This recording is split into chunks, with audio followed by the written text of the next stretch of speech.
Before we begin our day, let's receive Jesus every day of our lives and read the Holy Bible. Read the Word of God. Kaya ano, every time we read the Word of God, and then it's early in the morning, is the first thing in the morning we are doing like this. Kuan siya kana, dako siya nga kuan kana impact sa atong daily living. Kaya nga no, diha ta ma-guided, dili lang ma-guided ha, pero ma-amaze ta ba? At the end of the day, we did something good nga we can be proud of ourselves. We can make something good nga dili lang ta proud sa atong selves, but kabalutan nga nahimut ang Ginoo sa ato because we felt something good, something victorious inside our hearts, no, something joyful inside our hearts because we followed a command from our God. No?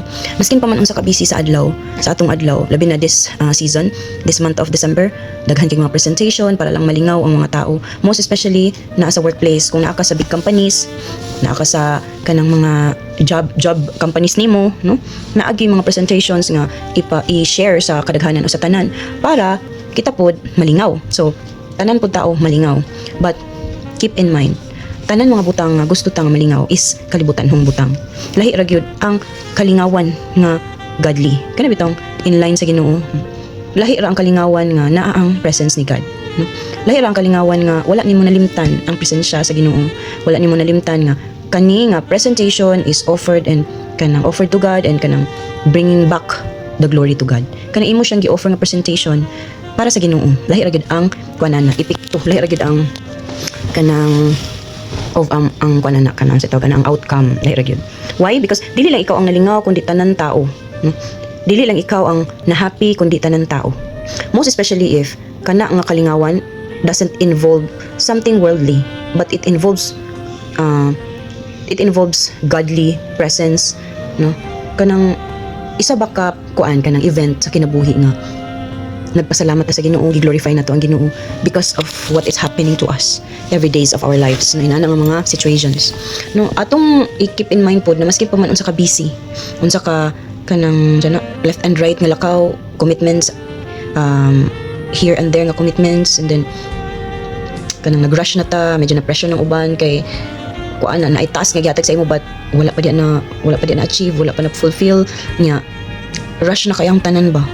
Let's not forget that God is with us. Naara siya sa palibot. Nagulat ra siya nga maskin sa imong kabisi, imo pagyapon siya istoryahon. No?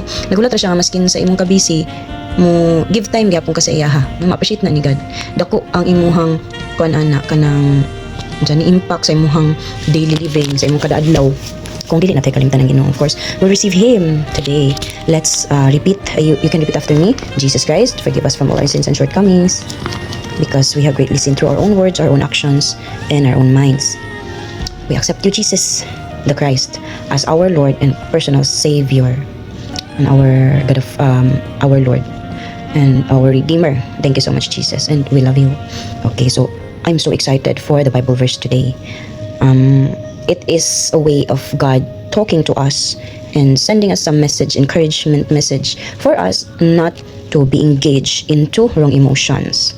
And so I'm so excited because our Bible verse for today comes from the book of Ezekiel 6 chapter 8 to 10. Oh wow, thank you Jesus for this Bible verse from the book of Ezekiel chapter 6 verses 8 to 10. It says here, "But I will let a few of my people escape destruction, and they will be scattered among the nations of the world. Then when they are exiled among the nations, they will remember me. They will recognize how hurt I am by their unfaithful hearts and lustful eyes that long for their idols.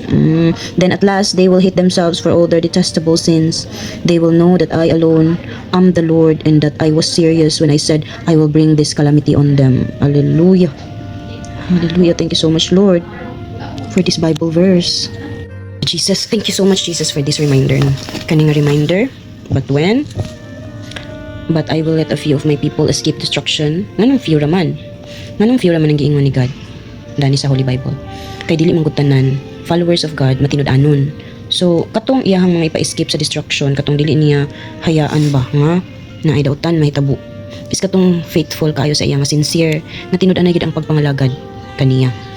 And they will be scattered among the nations of the world. Of course, kaning ang mga chosen people of God mong gud katong iyang away from destruction. Of course, protection ang gina sa Ginoo kay ngano ibulag-bulag man na sila sa tibuok kalibutan because of their higher purpose. Ang ilang higher purpose ana is to evangelize, is to keep on kanang letting people know about God, no? So nganong gamay ra because mo ning gingon nga many are called but few are chosen. So katong nga chosen by God mo na to silang mga pari, mga pastors, mga apostles kanang in today's generation ana kanang mga alagad sa Ginoo nga grabe ka fire kana sila kanang mga anointed people, no? Anong anointed people sila kay they keep living in this world in a holy way, no? In a holy way meaning kanang layo sa pagpakasala, no? Galikay nga makasala unya sige basag Bible ngayon na o sige kanang follow sa command sa Ginoo.